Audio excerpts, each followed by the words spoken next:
Good morning दोस्तों, मेरा नाम है आनंद सिंह और हमने पिछली क्लासेस में भाषा, लिपि, व्याकरण और मात्राएं पढ़ ली हैं। भाषा, जब भी हम अपने विचारों को दूसरे के सामने पेश करते हैं, वह भाषा है। जिस भी भाषा को लिखने के तरीके या ढंग को हम जिन वर्ण चिन्हों का यूज करते हैं वे लिपि हैं। और किसी भाषा को अच्छे से समझने के लिए, उसके वर्णों को अच्छे से सीखने के लिए, पढ़ने के लिए, उसका सही उच्चारण करने के लिए हमें व्याकरण को पढ़ना पड़ता है। और मात्राएं दृश्य रूप से मैंने आपको 10 मात्राएं बताई थी और वैसे 11 स्वर होते हैं और 11 ही मात्राएं होती हैं। बस छोटा आ की जो मात्रा होती है वह विजिबल नहीं होती है, व्यंजन वर्णों पर दिखाई नहीं देती है, इसलिए हम उसको दृश्य रूप में काउंट नहीं करते हैं। स्वर स्वतंत्र होते हैं, मात्राएं केवल व्यंजन वर्णों पर ही लगती हैं, इसके अलावा स्वर वर्णों पर नहीं लग सकती। इतना सब सीखने के बाद अब हम आज पढ़ने वाले हैं वर्ण विच्छेद। हमारी हिंदी भाषा में 52 वर्ण है कुल। वर्ण विच्छेद मतलब जब भी हम किसी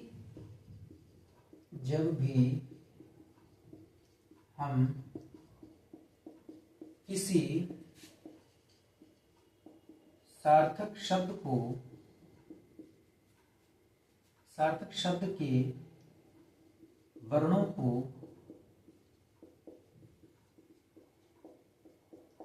अलग अलग करते हैं वह वर्ण विच्छेद कहलाता है।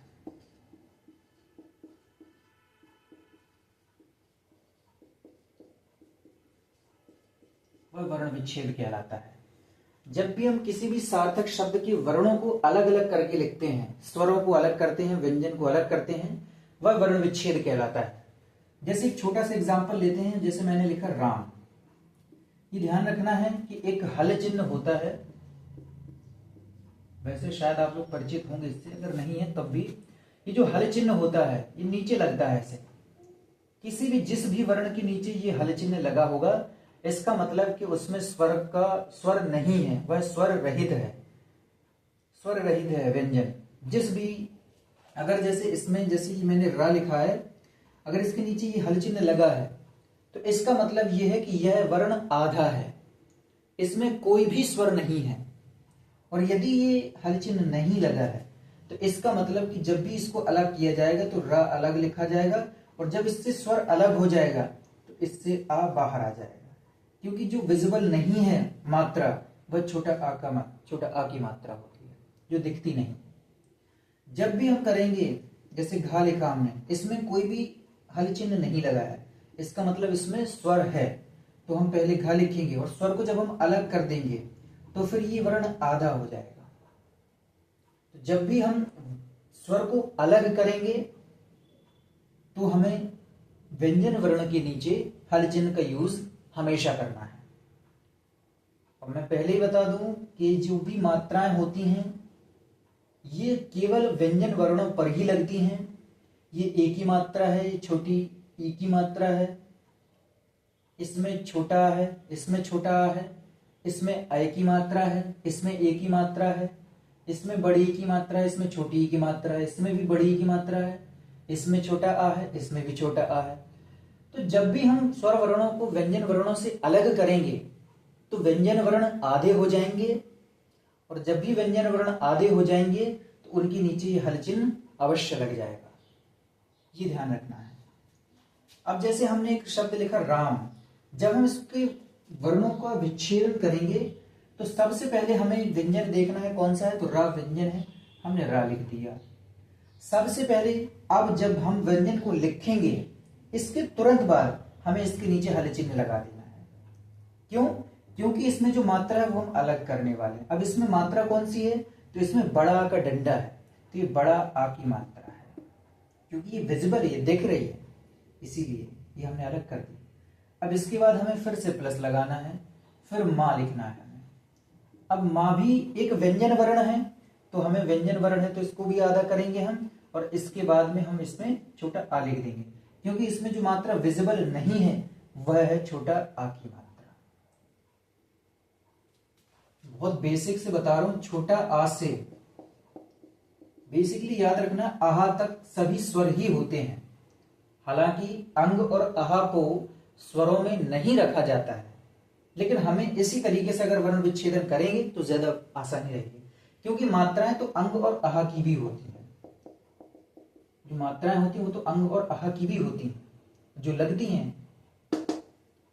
ठीक, तो ये हो गया इसका वर्ण विच्छेद। जैसे कोई दूसरा हमने ले लिया पुरुष,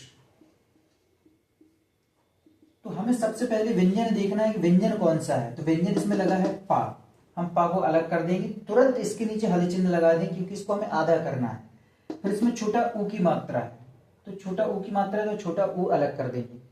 सीधे जिस भी मात्रा है वह वर्ण बना देना है। ऐसा नहीं करना है कि आप यहां पर ये मात्रा ऐसे लगा दो, ये गलत है, ये नहीं करना है।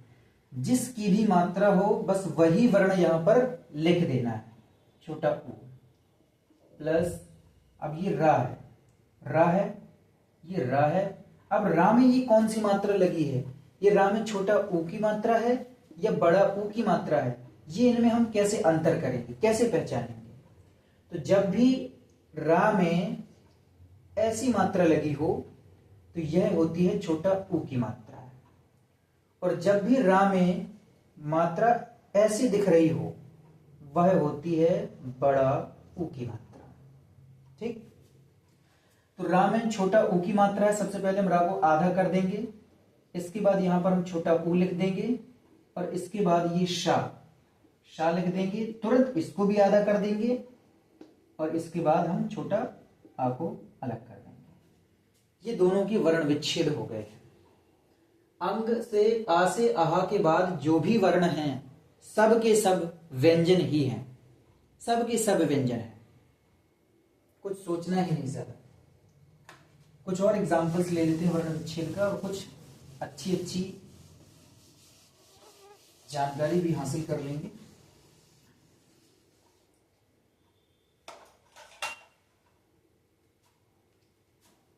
जैसे अगला एग्जाम्पल लिया मैंने राकेश, इसका वर्ण विच्छेद करेंगे हम।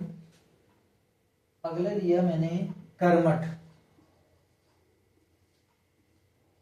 इसका वर्ण विच्छेद करेंगे। एक लिया मैंने क्रमांक।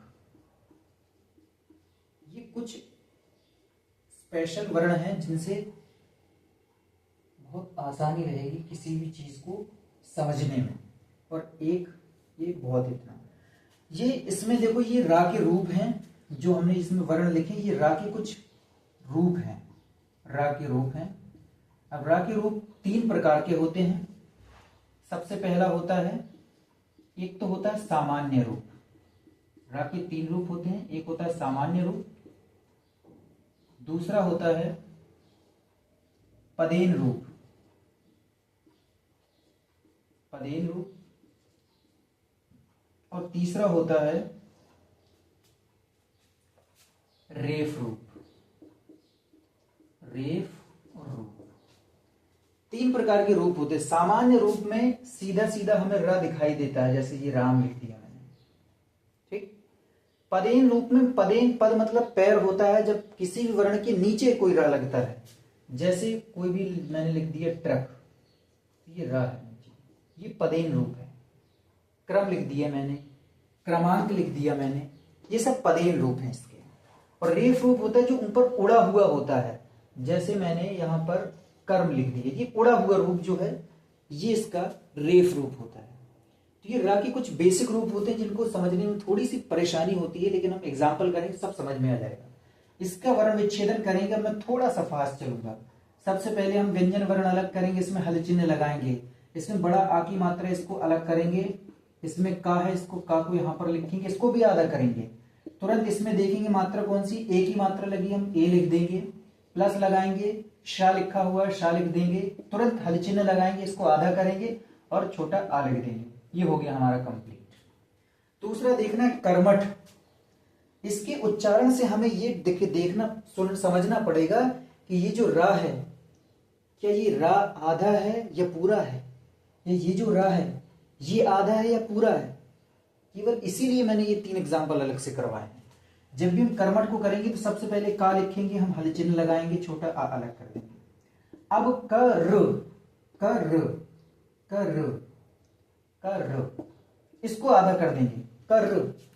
ये ऑलरेडी आधा है क्योंकि र के बाद कोई भी आ नहीं बोल रहा है।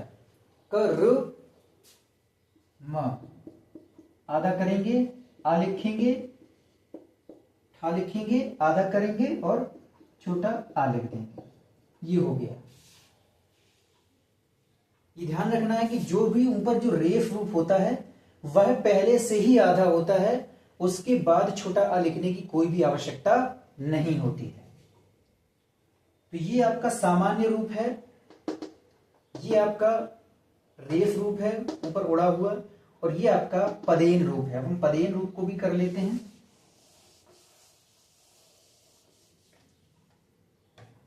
जब भी हम लिखेंगे सबसे पहले तो देखना है व्यंजन वर्ण कौन सा है। तो व्यंजन वर्ण है का। जो भी स्वर वाली मात्राएं होंगी वो हमेशा बाद में आएंगी। व्यंजन हमेशा पहले आएगा, स्वर हमेशा बाद में आएगा। व्यंजन हमेशा पहले आएगा, स्वर हमेशा बाद में आएगा। दिमाग में बैठा लेना है। व्यंजन हमेशा पहले आएगा, स्वर हमेशा बाद में आएगा। तो व्यंजन पहले आएगा, इसके बाद अब ये सोचो, इसको पढ़ो जरा। क्रमांक, क्र क्र क्र क्र क्र क्र क्र। अब ये जो क्र है ये ऑलरेडी हमें लग रहा है कि ये जो आधा है, क्योंकि करा नहीं है, क्र। तो ये जो का है, जो भी ये पदेन रूप होता है, पदेन रूप में ये जो नीचे र होता है ये पूरा हो जाता है, और जिस व्यंजन वर्ण पर लग जाता है उसको आधा कर देता है। तो ये ऑलरेडी आधा हो गया। इसके बाद हमें र लिखना है। अब इसको हमें आधा करना पड़ेगा। इसके लिए हमें छोटा आ बाहर निकालना पड़ेगा, क्योंकि क्र र के बाद आ रहा है। इसके बाद माँ है, माँ को आधा करेंगे। इसके बाद इसमें बड़ा का डंडा है। अब हम चाहें तो ये जो ऊपर मात्रा लगी है इसमें भी लगा सकते हैं, और इसको ऐसे करके तुरंत पूरा कंप्लीट कर सकते हैं। और अगर नहीं है तो फिर हमें ये इसका पीछे वाला, इसके ये वाला जो वर्ण होता है इसको हमें देखना होता है। यही डिसाइड करेगा कि ये मात्रा कौन सी है। ये डिसाइड करेगा कि ये मात्रा कौन सी है। तो का खा खा, खा के बाद का खा गा गा, अंगा आता है। तो ये जो मात्रा है ये अंगा की मात्रा है। तो हम क्रमा अंक, फिर इसके बाद में हम अगर ये बिंदी नहीं लगाएंगे तो हम इसकी जगह पर हम ये अंगा लिखेंगे और क्रमा, और फिर इसके बाद का लिखेंगे और इसके बाद फिर आ लिखेंगे। ये होता है सही रूप इसका। अगर इतनी वो नहीं करनी है तो सीधे हम इसमें भी बिंदी लगा सकते हैं, फाइनल हो जाएगा। ये हो गए हमारे कुछ थोड़े से हल्के थे। अब कुछ थोड़ा और खतरनाक समझ लेते हैं। जैसे मैंने लिखा व्यंजन, जैसे मैंने लिखा गंगा,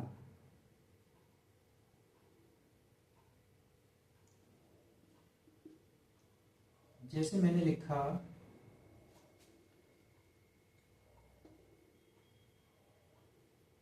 गंगा। इससे हम थोड़ा सा अब इनका वर्ण विच्छेद करते हैं। तो सबसे पहले हमें देखना है कि ये वा आधा है ऑलरेडी, तो हम वा को लिखेंगे और इसको आधा कर देंगे। इसके बाद हमें क्या लिखना है, या लिखना है। अब या तो पूरा है तो या को आधा करेंगे, इससे छोटा आ को अलग कर देंगे। अब अगर हम इसको सीधे अंक की बिंदी में रख दें तो गलत हो जाएगा। ध्यान रखना है कि जब भी ऊपर की जो बिंदी होगी, ऊपर की बिंदी होगी, ये कतई जरूरी नहीं है कि ये अंग की ही मात्रा होगी, क्योंकि जब हम आगे पढ़ेंगे जो हमारे स्पर्श व्यंजन होते हैं, का खा गा घा अंगा, चा छा जा झा इया, टा ठा डा ढा अणा, ता था दादा ना, पापा बाबा माँ, ये होती है पंचम वर्ण। इनको पंचम वर्ण बोला जाता है। और ये भी अंग की मात्रा के रूप में ही काम करते हैं। ये सब के सब अंग की मात्रा बन जाते हैं। अब डिसाइड करेगी ये लाइन, ये वर्ग। अगर जस्ट जिसमें ऊपर बिंदी रखी हुई है, अगर जस्ट उसके बाद वाला वर्ण जो है अगर वो इनमें से किसी से है तो बस वही उसकी मात्रा हमें लिखनी है। जैसे ये जा है तो चा छा जा झा इया,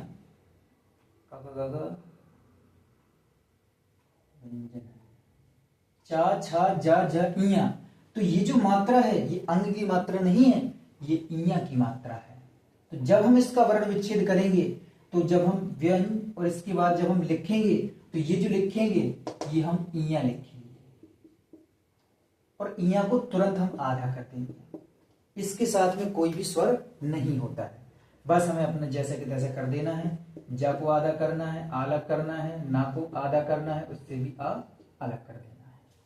ये हो गया इसका वर्ण विच्छेद। ये एक विशेष चीज थी जो मुझे बतानी थी, मैंने आपको बता दी। ध्यान रखना है जो भी मात्रा लगी होगी जस्ट उसके बाद वाला वर्ण हमें देखना है। जस्ट उसके बाद वाला वर्ण देखना है कौन सा वर्ग है। का खा गा गा इंगा चा छा जा जा इया टा ठा डा डाना ता था दा धा ना। मैं लिख देता हूं ता था दा धा ना और पा फा बा भा मा।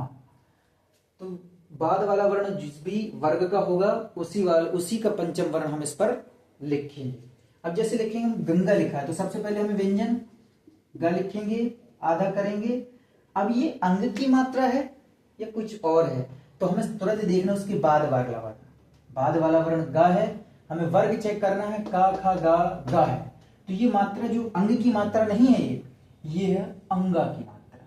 तो गा के बाद हम आ लिखेंगे, अलग करेंगे नहीं करेंगे, सीधे हम सॉरी इसको आ को अलग कर देंगे।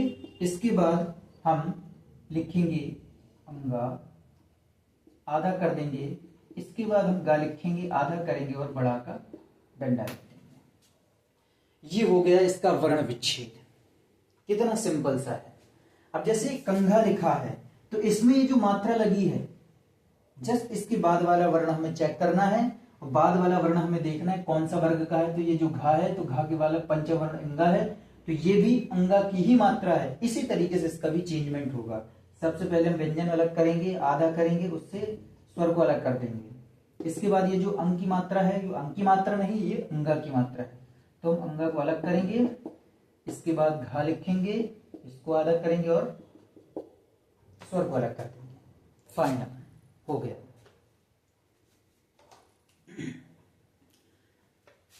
इस तरीके से हमें चेंज करना है। हमेशा ध्यान देखना है कि किस तरीके से ये बताया है मैंने। कुछ थोड़ा सा बेसिक और जो हम संयुक्त व्यंजन से समझ लेते हैं। सबसे पहले हम बता देते हैं आपको कि संयुक्त व्यंजन क्या होते हैं। ऑलरेडी आपको पता होगा, छा छत्री, त्रा त्रिशूल, या ज्ञानी और श्रा। ये कुछ होते हैं संयुक्त व्यंजन जो कि दो वर्णों से मिलकर के बने होते हैं। जो संयुक्त का मतलब होता है मिलकर के बने हुए, तो ये दो वर्णों से मिलकर के बने होते हैं। ये छा छत्री होता है, ये का आधा और शा पूरा से मिलकर के बना होता है। ये ता आधा और रा पूरा से मिलकर के बना होता है। और ये जो ज्ञा है ये जा आधा और इया पूरा से मिलकर के बना होता है। और ये जो श्रा है ये शा आधा और रा पूरा से मिलकर के बना होता है। तो जब भी किसी भी शब्द में यदि ये वर्ण आएंगे तो हमें इनको एज इट इज नहीं रखना है, उसमें हमें इनको भी तोड़ करके अलग कर देना है, वही वर्ण विच्छेद कहलाएगा। जैसे मैंने लिखा क्षत्रिय, इसका हम वर्ण विच्छेद कर लेते हैं। मैंने लिखा त्रिशूल, इसका हम वर्ण विच्छेद कर लेते हैं। मैंने लिखा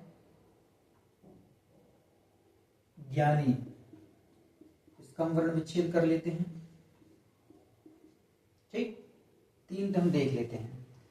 क्षत्रिय लिखा हुआ है तो हमें सबसे पहले हमें पता है कि छा छत्री हमें ऐसा नहीं बनाना है कि बस हमने इसको आधा कर दिया, ये नहीं करना है। हमें पता है कि ये जो छा छत्री ये संयुक्त व्यंजन है, ये जो त्रयत्रिशूली संयुक्त व्यंजन है, ये त्रयत्रिशूली संयुक्त व्यंजन, ये ज्ञानी ये संयुक्त व्यंजन है।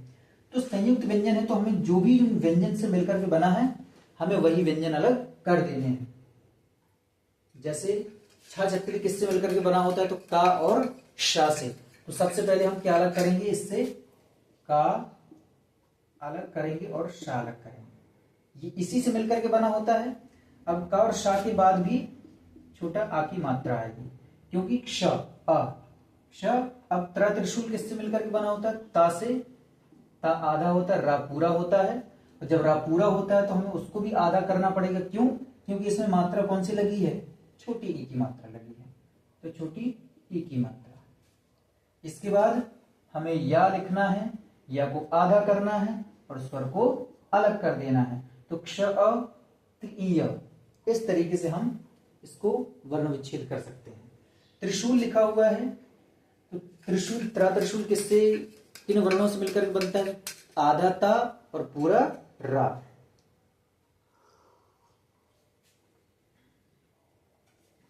आधा ता पूरा रा। अब रा कौन सी मात्रा लगी इसमें, छोटी ई की मात्रा। तो इस स्वर में छोटी ई की मात्रा अलग कर देंगे हम। शा है, शा में कौन सी मात्रा लगी, शा में बड़ा ऊ की मात्रा लगी, तो हम बड़ा ऊ लिख देंगे। इसके बाद ला लिखा है, इसको आधा करेंगे और छोटा आ अलग कर देंगे। ठीक। ज्ञानी लिखा है, हमें पता है कि ज्ञानी जो होता है वो जा आधा होता है उसमें और इया पूरा होता है। इसके बाद इसमें बड़ा आ का डंडा आएगा, क्योंकि इसमें बड़ा आ की मात्रा है। इसके बाद ना लिखा जाएगा, उसको आधा किया जाएगा। इसके बाद इसमें बड़ी ई की मात्रा है, तो इसको बड़ी ई की मात्रा अलग कर दी जाएगी। कंप्लीट हो गई वर्ण विच्छेद।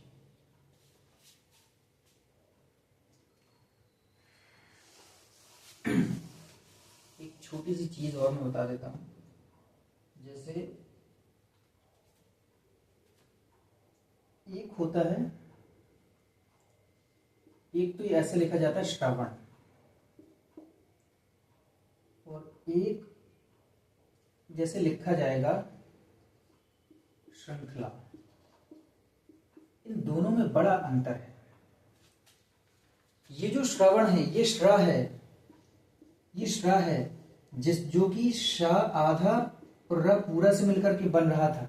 लेकिन जब भी ये मात्रा जो नीचे को घूम जाएगी इस तरीके से, तो फिर ये रा नहीं है, ये रा नहीं है। ये क्या है, ये ऋषि की मात्रा है, जो हमने छोटा आ से आहा तक में, ये उसके बीच में आती है ऋषि की मात्रा। ये ऋषि की मात्रा है। तो जब इससे कोई वर्ण अलग होगा तो फिर ऋषि की मात्रा आएगी। हम करके देख लेते हैं। सबसे पहले हम इसको अलग करेंगे, तो शा आधा रा पूरा। आधा करने के लिए हम स्वर अलग कर देंगे। इसके बाद हम वा लिखेंगे, इसको आधा करेंगे, छोटा आ अलग कर देंगे और आना लिखेंगे, इसको भी आधा करेंगे और छोटा लिख देंगे। ठीक। अब ये जो श्रृंखला लिखी हुई है श्र, तो इसमें श्रृंखला, इसको री पढ़ा जाता है, श्रृंखला श्रृंखला। इसको श्रवण पढ़ा जाता है, र श्रवण। इसको श्रृंखला, श्रवण श्रृंखला, श्रवण श्रृंखला। तो जब इससे अलग करेंगे तो हम शा लिख देंगे, इसको आधा कर देंगे और इसके बाद हमें इसमें मात्रा सीधी सीधी हमें ये री की मात्रा दिख रही है। अब हम इससे अलग क्या करना है, ये हो गया श्रृंग। अब ये कौन सी मात्रा है, ये कौन सा वर्ग है, का खा, तो ये अंगा की मात्रा है। तो यहां पर हम अंगा रख देंगे, आधा कर देंगे।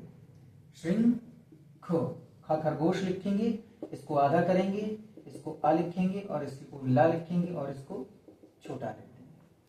बड़ा की मात्रा तो यहां पर बड़ा लिख देंगे, श्रृंखला हो गया इसका वर्ण विच्छेद।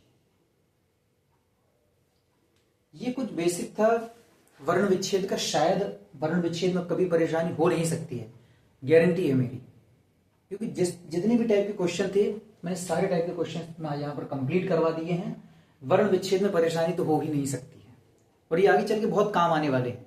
बेसिक चीजें हैं जो मैंने बताई, इनको नोट में एकदम लिखते चलना ताकि परेशानी ना हो, और जब भी रिवाइज करो तो सारी चीजें एकदम क्लियर हो जाएं और परेशानी ना हो हमें। मिलते हैं अगली क्लास में। थैंक यू, धन्यवाद।